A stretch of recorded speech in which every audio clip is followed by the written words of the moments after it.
two of them, some of the generations, it's essentially between, say, 30 and 45, and a younger generation, the millennials, as they're often called, many of whom are in universities today.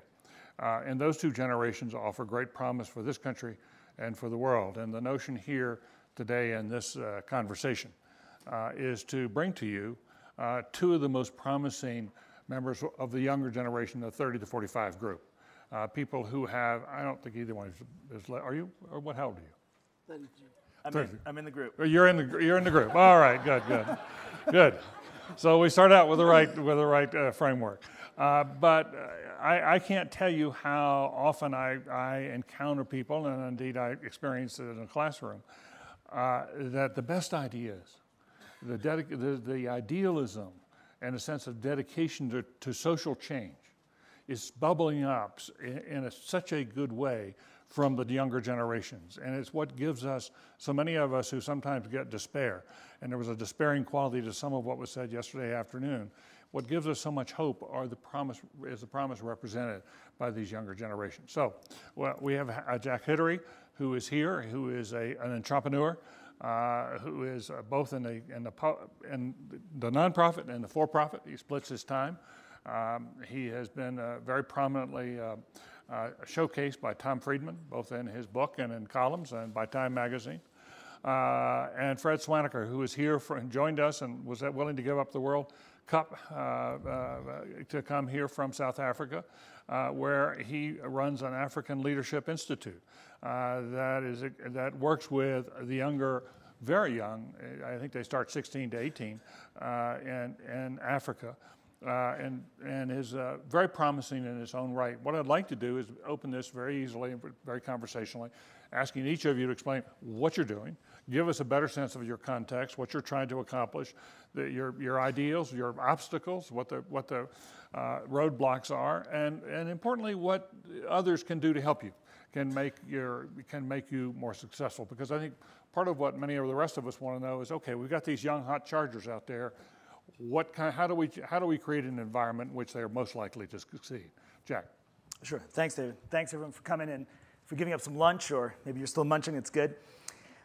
I would say the first thing is that I'm super excited to be an entrepreneur. When I was a kid, I realized I was going to be an entrepreneur. So for me, it was a very natural thing to do. I came from a community and a place that everyone around me were small business folks and family businesses and things like that. We didn't know anyone who worked for a large company. So for me, it was a very natural thing to go ahead and become an entrepreneur. And over time, built some businesses, but also realized that you can be an entrepreneur as well in the social sphere and the political sphere. And so it's been really exciting for me personally to try to see those skills transferred from one part to the other part. And I think there's actually an interesting mix. A lot of people come up to me and say, Jack, I'm very interested in politics, interested in changing education, interested in green energy. What can I do about that? And there's a lot of what I would call traditional ways to address that. But I think what we're finding more and more is that we need to bring that entrepreneurial spirit and this guerrilla tactics and the kind of spirit that you have in startups to these other spheres if we're going to really meet the gap. Personally, I think there's a huge gap right now in terms of social innovation, social entrepreneurship. I think there's some great examples. Fred's doing a great job, for example, in South Africa with this Pan-African Leadership Academy. There's other great examples around the world, and we can name some of them. But the fact is, if you look at the magnitude of the problems and the challenges and the number of folks trying to address it, it's an enormous gap. So I guess, personally, what I have found is, what is an entrepreneur? A lot of people say, I'm thinking about starting something. Can I start something? Well, for me, first and foremost, an entrepreneur is somebody who sees what is and says, I have a vision of what can be.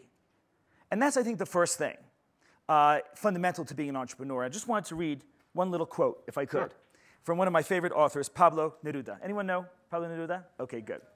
And this is really just two quick verses that really, I think, encapsulate a different worldview. Because what poets do very often is they can look at the world, the same world that we all look at, and say, I'm looking at it a little differently. And so for me, sometimes I go to Pablo Neruda or other kinds of folks like that and say, this is an interesting way of looking at things. So one day, he's looking at a bowl of rice, and he says, and I'll read in both Spanish and English, ¿A quién le sonríe el arroz con infinitos dientes blancos? Who is the rice smiling to with its infinite number of teeth? And so he sees a bowl of rice as this huge smile that's smiling back at him. And another example is, ¿Cómo se llama una flor que vuela de pájaro en pájaro? How do you call the flower that flies from bird to bird? And so he's taking something that we all look at normally, a bowl of rice, flowers and birds and things like that, and he turns it upside down, and he looks at it very differently. And that, to me, is the essence of what being an entrepreneur is, be it in the business realm where someone says, hey, there's a need for a new search engine, let's go create a search engine or things like that, or new energy areas. Or same thing in the social sphere or the educational sphere. You say, wait a second, I see the educational system as it is now. How could it be? One of the programs, I'll just mention one program that we're working on right now, which is we saw the education system. We looked at it, a number of us from my group, from Gates Foundation, MacArthur, a lot of folks working now in the White House administration said, we obviously have a problem here. And there's lots of great people working in education. There's been great panels here at Aspen Ideas Festival already. But the question is, how do we get to scale? And one thing I think that's interesting about startups is they can get from a small scale to a very large scale rather quickly. And so we realize there's an untapped talent pool in this country of 5-10 million techies and scientists, engineers, all kinds of different kinds of non-traditional educators who are willing to engage with kids in the classroom, but really have no means of doing that. So we created a website very much like Match.com. It's like a dating site. But instead of people going on dates, what they do is they go online, they register themselves saying, I'm a techie, I'm an engineer, I'm an astronaut, whatever I am. And the K through 12 teachers come online and they say, I'm looking for a biologist, I'm looking for a techie, I'm looking for somebody to work with us on what we call challenge-based learning. The way of learning that's not from a textbook. The way of learning that poses a challenge to the kids and says, hey kids, can you build a robot that jumps, that climbs? We'll be back in 3 hours, see how you do. And we bring these folks in and work with them. And part of also what I wanted to share with is the idea of the mashup. Because when you think of these kinds of techies, you might say, oh, that's not for me, I'm not a techie. But you know who we're bringing in? We're bringing in Danielle Boulou, the chef. We're bringing chefs and musicians into classrooms. Because doing food science with kids and the science of music is very exciting to kids. And so mashing up these different disciplines together and allowing the kids to do something on a hands-on basis, Joel Klein picked it up in New York City. It's now in many schools in New York. And in just the first 6 months, we now reach 500,000 kids in 1,500 schools. So that's just one example, I think, of having an idea, but looking at things a little differently than has been seen before. So that's what's been called Lab Day. National Lab Day, exactly. National Lab Day. And so how many schools are you in? We're now in 1,500 schools around the country in the first 6 months since we launched in January. And the idea is to bring a techie or an engineer or a musician in and spend part of a day with kids in a classroom? Often several weeks, multiple times over several weeks. And again, not just talking, saying, hey, I'm a scientist, I'm this, I'm that, but actually finding a bunch of found objects and saying, let's build a musical instrument out of some found objects we found in the street. Right. And so it's really all this hands-on, challenge-based stuff that really flies in the face of how we teach today. Tell us about results. Well, results are this. We have, right now it's only 6 months in, so what we do know is the participation rate. I'll give you one example, Fort Bend, Texas, small community based near an Army base. They adopted this program. 70,000 kids have participated in this program just in the first 6 months. And so what the teachers are telling us, what the school superintendents are telling us is the engagement is across the board much higher. Now, the Gates Foundation has been doing this on a smaller scale for 5 years. The results are absolutely clear. You take kids that are under 50% achievement, they will go to 80, 90% achievement if you switch them from a textbook-based education to a non-textbook-based education. I think many of you may have heard Chancellor Joel Klein say this morning, in 5 years, there'll be no more textbooks in the New York City public schools. And so this is the vision that we have as well. We have to move away from giving kids the answers and testing them to a mode of saying, you know what, kids, maybe you can find the answers. Maybe you'll fail at first. Maybe you'll have trial first and error before you have success. But that's the way these kids will learn something that is super exciting to them. I understand textbook learning. I don't understand non-textbook learning in terms of how do you make it systematic and assume it's something more than play.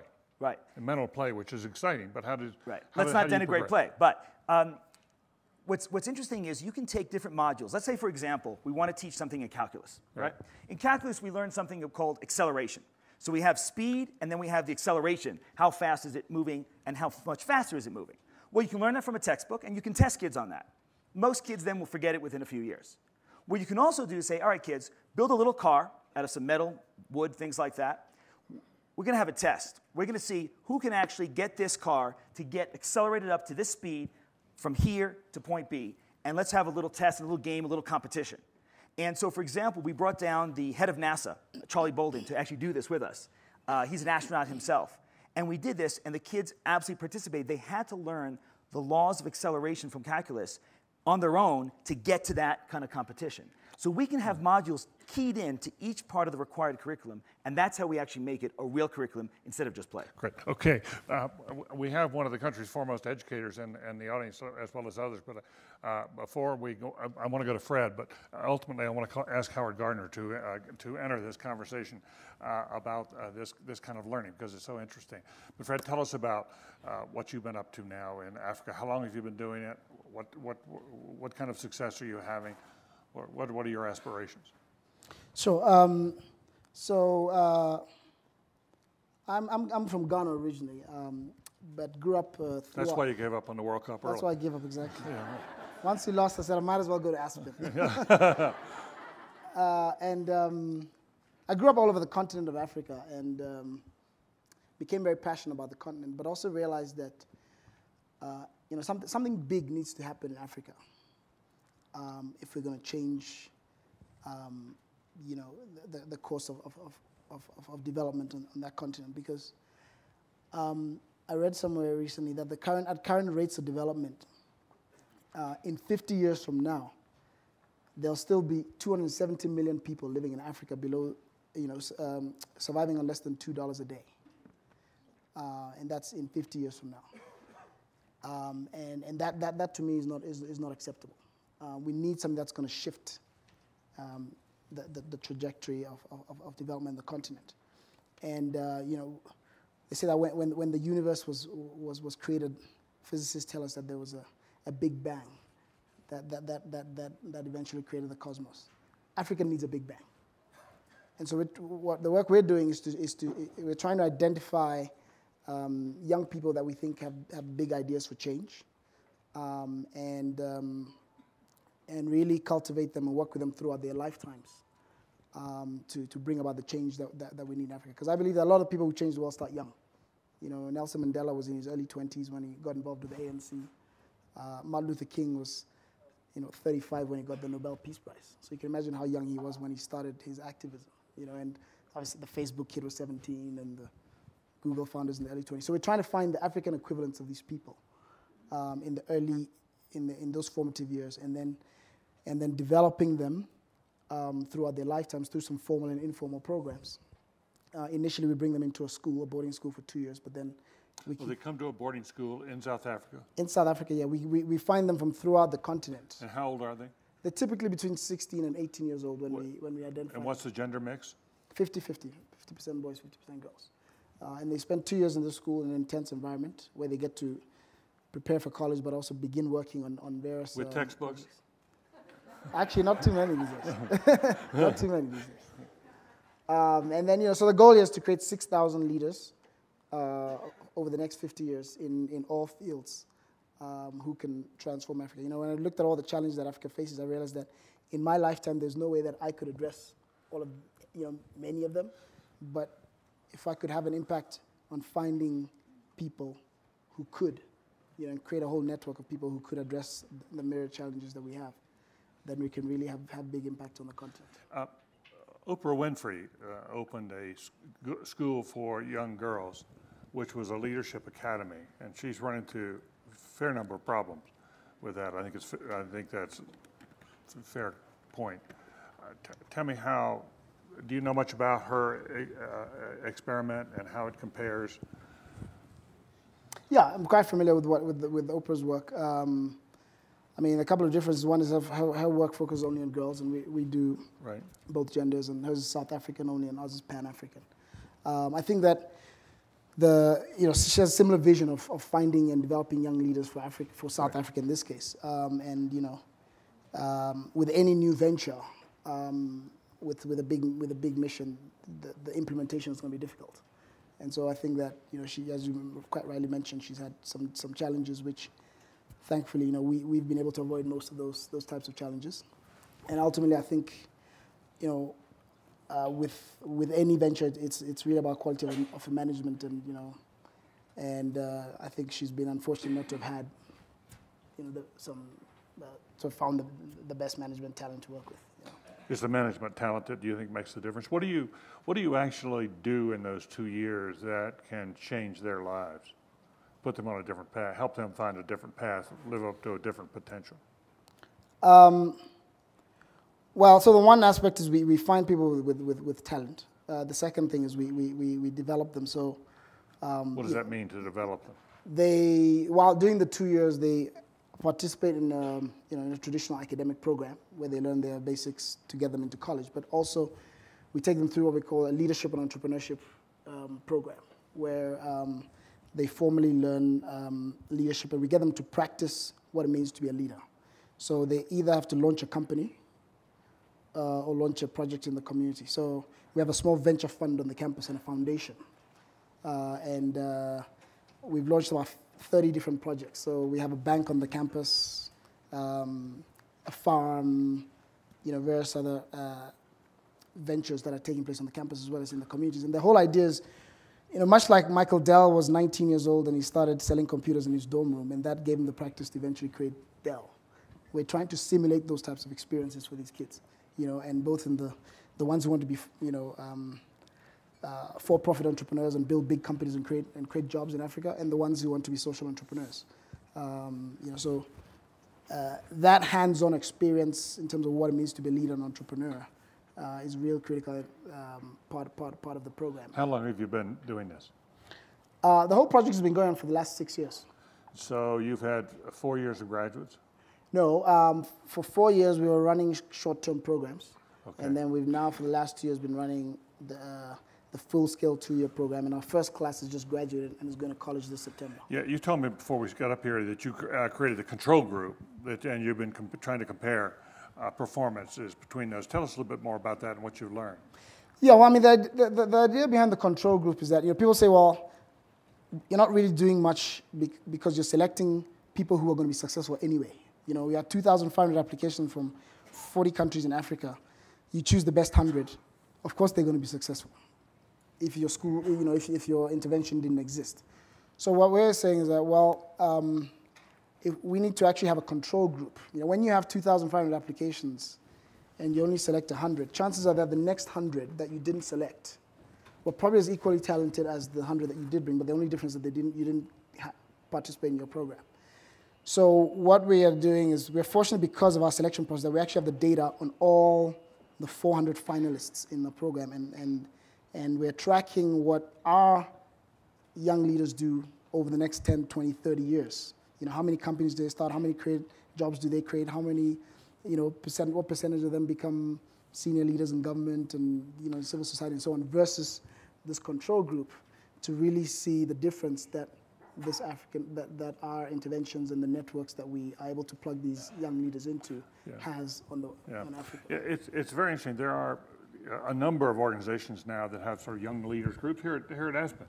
We have the Crown Fellows, we have the Rodell Fellows. Bill Clinton was just here in the last few days and named a group of young leaders who came. We had 15 or 20 that were here this weekend from around the world.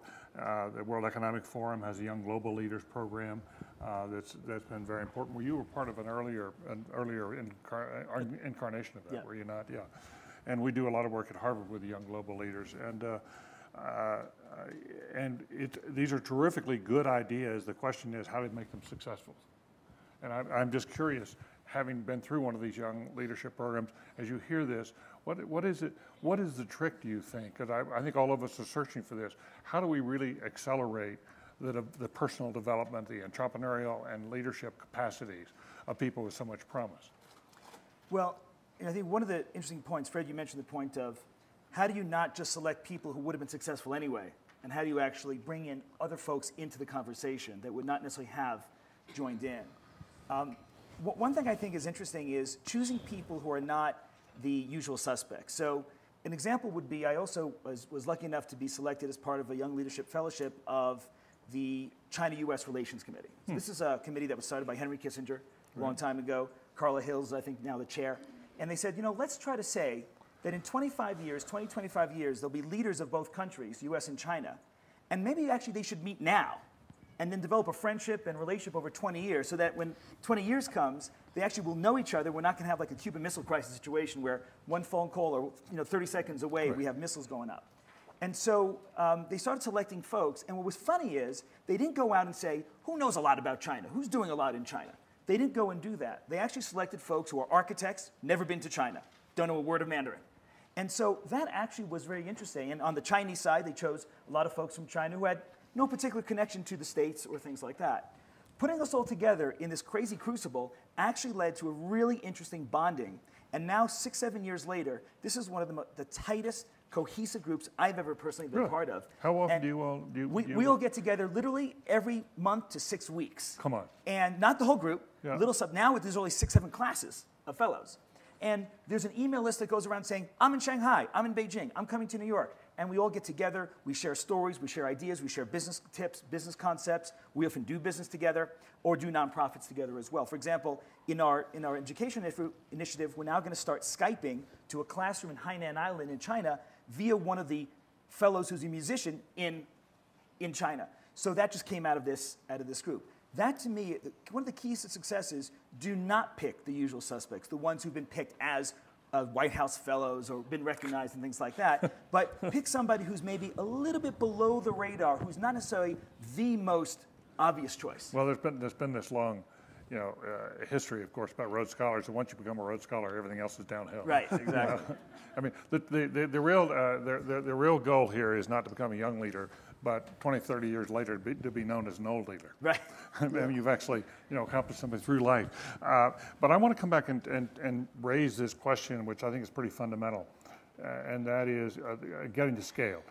We have tons of startups now that are occurring not only in this country, but in other countries, Africa and elsewhere. You see startups in China.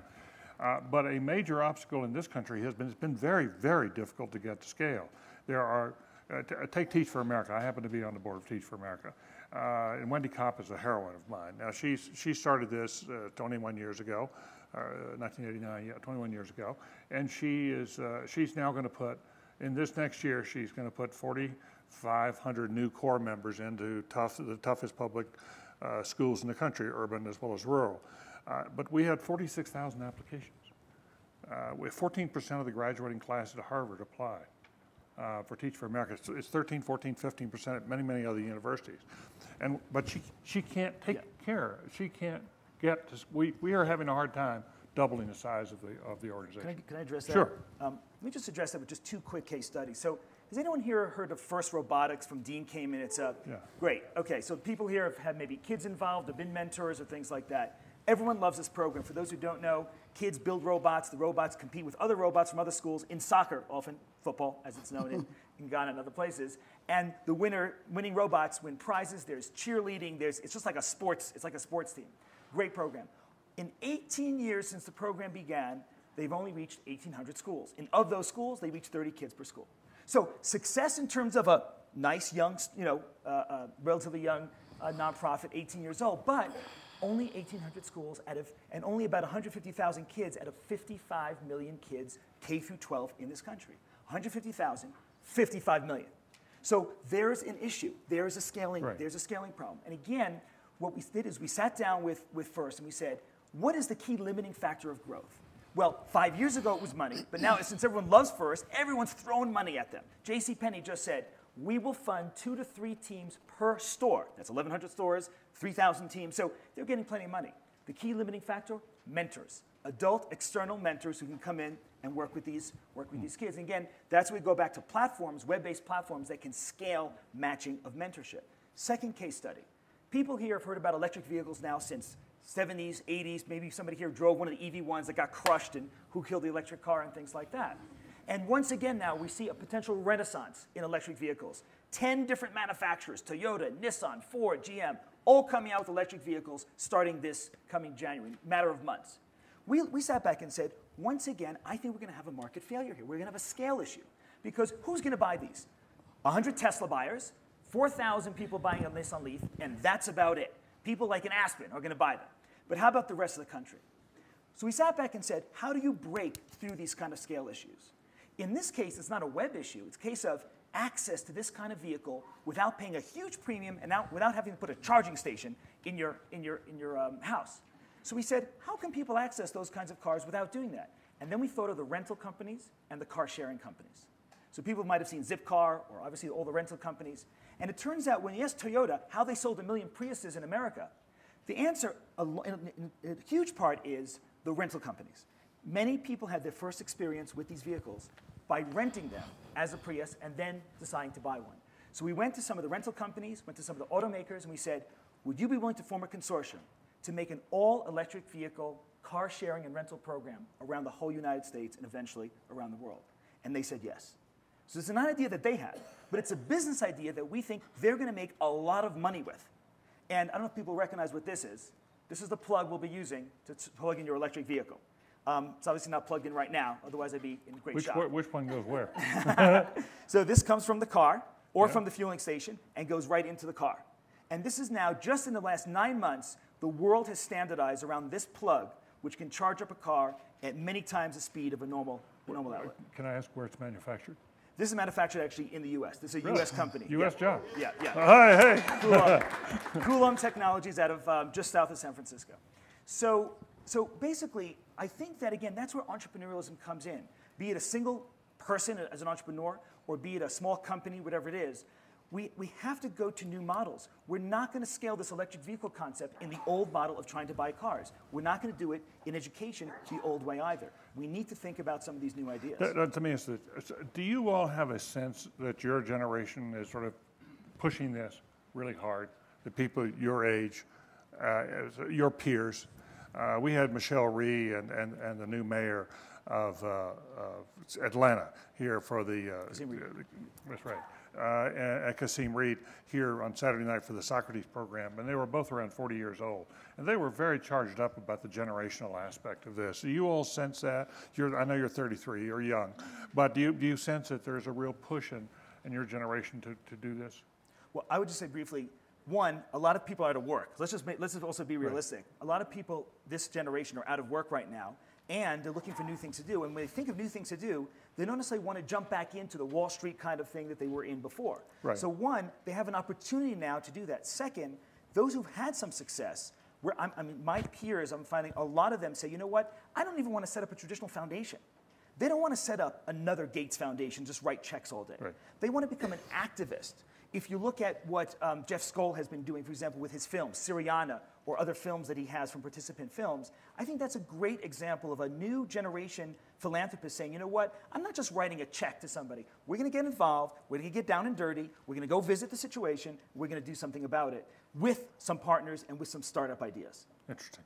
Okay, let's open this up to any of you. There are a couple of microphones around. There's a hand here, and there are 2 floating mics. There's one here, please. And would you come back over to here? And if there's a hand here, if you can give her the mic, please. You have the first and you have the second, please. Hello, I'm Tony Kane. Is this on? Hello, I'm Tony Kane. Hold it closer. Closer. Regarding social entrepreneurship. I can hear that. Who? Yeah. Regarding social entrepreneurship, how are the inefficiencies of redundancy and the corresponding inefficiency of capital flows addressed? Specifically, I've founded 4 companies in the commercial arena and have recently founded my first not-for-profit. In the commercial arena, there are the venture capitalists and the capital flow that qualifies the business plan, the efficiency of the capital flow, and then the corresponding market forces where the customers and new capital flow go to the most efficient product and services. In the not-for-profit arena, the barrier to entry for a 501c3 and getting involved is very minimal, and I'm finding great redundancy across the board. How can we have greater efficiencies for better return on the capital flowing to the social entrepreneurs? Yeah, I think that's a very, very good question. I mean, I think that one major obstacle to scale is really getting those efficiencies to take place. As a social entrepreneur, you spend 50 to 60% of your time raising money, sometimes, instead of actually your energies involved in in the actual program, which you might not find, in a more traditional startup. You go to the venture capitalists and they fund you for 2 to 3 years, and then you can focus on actually getting your work done. So there's definitely a need for some kind of a more efficient marketplace. Maybe some kind of there's been some talk of having like a social stock market that you can actually, almost list a non-profit entity and have people invest in that directly, and instead of having, your earnings results as your metrics, you can show how you're impacting society, and people can know where to go and actually invest their resources. So we definitely need to find ways to, and also I think there's the access to capital. A lot of it is driven by networks, where you have to know certain people to be able to get the capital that you need to get a social venture off the ground. Whereas in a for-profit sense, the smell of money, gets you much quicker to the people who have the resources. I would just say briefly, let's not discount the ability of for-profits to have social missions and accomplish huge goals as a for-profit, particularly because they're for-profit. So what we're finding is that venture capitalists are very willing. This company, Coulomb, has raised $30 million already for its charging technologies. I would consider them a social venture to some extent because they're doing the very early high-risk work of making the electric vehicle infrastructure possible. But it's definitely a for-profit venture that's going to have a return as well. So I think we're looking also at hybrid models where there could be nonprofits, there could be for-profits, they could work together. So I think the lines are being blurred to some extent, which I think actually is a good thing. Yeah, let me just add, there was a significant gathering in New York just about 3 or 4 weeks ago of venture philanthropists, of foundations and others trying to address this very issue. What kind of organizations can we form? Where can we go from here? In order to, in part, to deal with the scaling question, as well as the efficiency. And what you find now is that the Obama administration has gotten to its credit, has gotten involved with this, creating a social innovation fund, and they're going to begin giving out grants to intermediary groups that in effect will act as a new profit. For example, Vanessa Kirsch runs.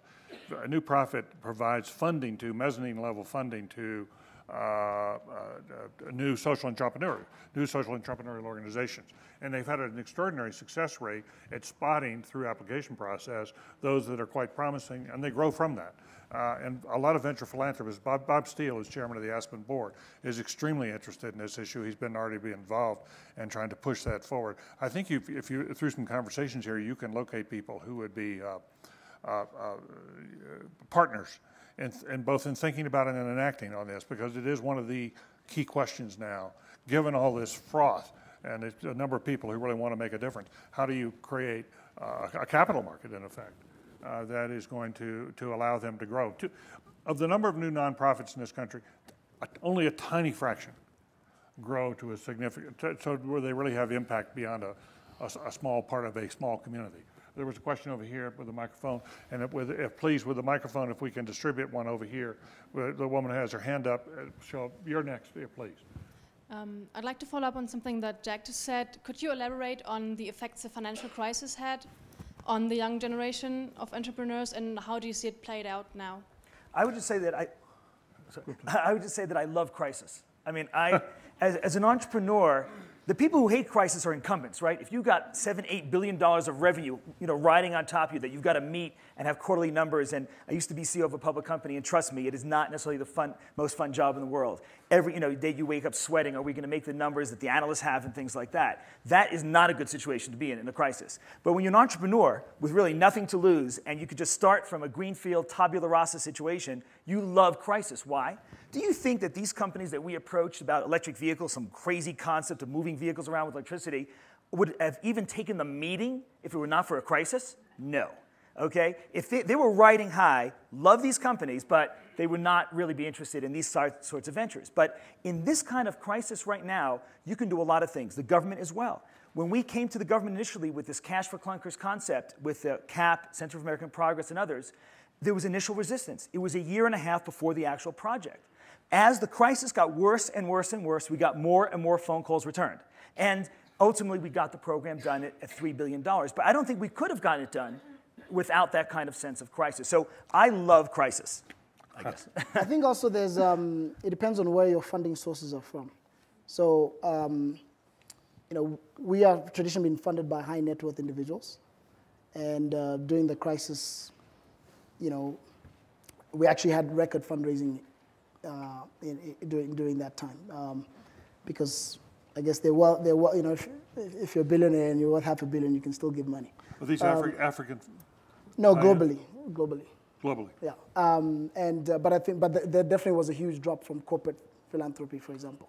You know, so I think it depends on, and also there seemed to have been maybe some sort of a flight to quality as well during that time, where with limited resources as a philanthropist, you're saying, well, you know, now I've got to put it where I know it's really gonna have impact. So I think that, you know, the social entrepreneurs who are doing impactful work were still able to get funding. Great. There's a question here, and after she speaks, can you move the microphone, please, back to Howard Gardner? Yeah. And there'll be one microphone over here, please. Thank you. I'm just struck by the interchangeability with which you address the public and the private sector. And I consider myself a social entrepreneur. I started an international women's rights organization almost 20 years ago, and I've watched it grow. And I guess I'm intrigued by what you're saying. I think we do want more performance-based type of approach to some of our work, but at the same time, what I wonder is, can we really compare selling, you know, more electric cars to movements for social justice? I mean, are there significant differences in the way that we would approach social change versus commercial marketing? Are they completely interchangeable? And interchangeable in what sense? In terms of how you measure results, or how you go about creating organizations? Or I think the way in which you see change, you know, the way in which you see the market change might be different from the way in which you see the consciousness of a people change, which is really critical to advocacy. So that, you know, you may have, for example, a more slow building where you could measure in a very different way, but not the traditional social entrepreneurial way, because one person speaking out is not a significant number. And yet, one person might affect the minds of people in many different ways that you wouldn't even know until 10 years later when you have a whole movement. I mean, if you look at the Korean comfort women, it took almost till the end of their lives. One woman spoke out, and then, you know, there was a movement 10 years later. But sometimes what I see, I've worked a lot in the area of female genital mutilation, raised about $3 million for grassroots groups. You see the grassroots groups, the people in the village, which is where the change needs to happen, they know exactly what they need to do, or at least they think they do, and they know when they're making progress and they know when they're not. But what I see is the social entrepreneurial approach sometimes comes in, says, no, we have to measure all this. And so what ends up happening is the empowerment of like a social science approach, which completely excludes the traditional leaders at the village level who may have an instinctive approach to their own community change process, and yet won't be considered appealing to some of these investors because they don't know how to measure, they don't have a baseline, but there's not a lot of money either in the movement, and so they want to spend the money on the advocacy, not on the measurement. And I just see that tension, and I don't know if it's been really properly discussed. I would just say, I don't know if people heard Greg Mortensen in the last day or two, but one of the things he talked about was the engagement of elders, you know, as he goes to village. And another aspect of his building of schools is, he says, here's the deal. He comes to a village and says, here's the deal. We'll help build the school. We'll provide a lot of infrastructure, but the labor has to come from the community for free. The land has to come from the community for free. The buy-in has to come from all the elders, and that has to happen before we build the school. And that's why none of their 60-odd schools in Afghanistan have been destroyed by the Taliban, whereas other schools have been destroyed, because the community is protecting those particular schools. So I don't see social entrepreneurship as negating or in any way undermining, because you want to be successful. To be successful, and it's not just about measurement. I think that's one maybe external aspect to social entrepreneurship. For me, it's about using the kinds of guerrilla and scaling techniques that we know in the for-profit world and adapting them to this kind of world, and not being satisfied with saying, you know what, yes, it's great that we have a program that works for 2 or 3 villages, but now how do we take it to 1,000 villages and things like that? Again, coming back to education in this country, 55 million kids, and we all know some of the stats around that. If we want to have some kind of impact, we have to start thinking about problems in that kind of scale. Measurement is a piece of it, but it doesn't undermine going to experts and people who actually know what's going on. If I can just add on to that, I mean, I think the point you're making is that measuring impact should not be limited only to the numbers of people that are in your program and so forth. And I completely agree that, for example, with the work we're doing, you know, we work with 100 young leaders a year from across Africa, and someone might say, you know, there's millions of kids who need this type of program, and you know, if you look at something like malaria, we have certain kids working on big ideas that could help eradicate malaria.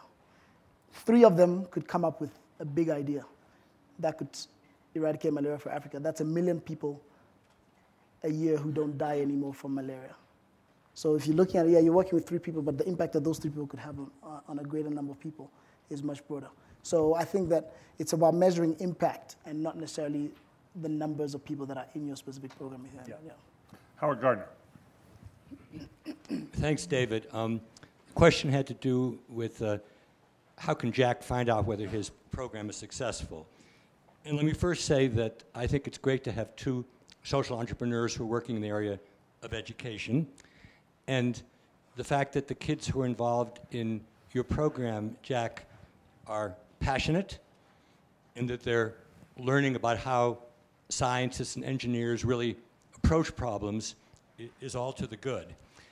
I also think that you don't want to, shall we say, be a premature evaluator and begin to, as you were saying yourself just now, right away set up a multiple choice, 4 questions, and then you decide your program is a success or not. But I also think that the single biggest failure of the progressive education movement in the 80s and 90s, which was more performance-based, more hands-on, is that good alternative forms of assessment were not developed, and so to speak, that that task was ceded, C-E-D-E-D, to people who are very good at none of the above kinds of questions, and I don't think that's a good ending either. So I'm not going to show how little I know about the calculus, but I think the way you need to think about your issue is as follows. What are the performances of understanding that you could reasonably expect kids who'd been through, let's say, the car acceleration exercise ought to be able to do? We have what's called near transfer, which would be, all right, you have to do the same kind of problem with a rocket ship, and you don't have to build a rocket ship, you can simulate it. But then if you give let's tell you a question about microbe growth, and you don't say, this is a calculus question, but you see whether the student can bring some of the calculus thinking to bear, that's a sign of far transfer, which is what we really want. The bottom line is, in America particularly, the gold standard has been the ETS multiple choice question. William F. Buckley once said, to get the right answer on an SAT, you don't have to know what the right answer is. You have to know what the schnook at ETS who created the question thought the right answer was. The challenge for your program, and also for the first program, which I love, is to come up with something with some face validity, which you can give relatively economically, and with simulation it's much easier, which becomes the gold standard. Yeah. Can I just? Please. Yeah, please. Well, I agree with everything, of course, that Howard said, and let me also say that there's something underlying all the facts and techniques that we're trying to impart to kids or share with kids in school. And notice I don't use the word teach kids. That is problem solving. I hire a lot of people, both in for-profit and non-for-profit entities, and we interview people, and we have a funny sort of test and series of tests that we give people before we interview them. And I would say that it really gets the issue of problem solving. Can someone take a novel situation, Howard, as you're suggesting, and apply what they have learned from previous types of experiences to this novel problem? And I can tell you that the variability is wide, and it is not correlated with the grade scores that we see on their academic transcript.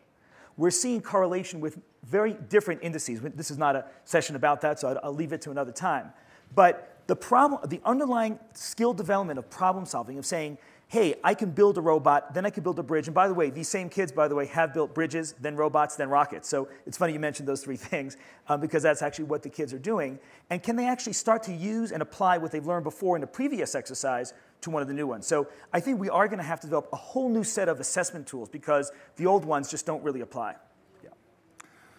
Well, I would love this conversation to go on. There are several of you who have raised your hands, and I'm sorry we're not able to get to everyone. It's in the nature of the Aspen conversations, at the very moment they get most exciting, we have to move on.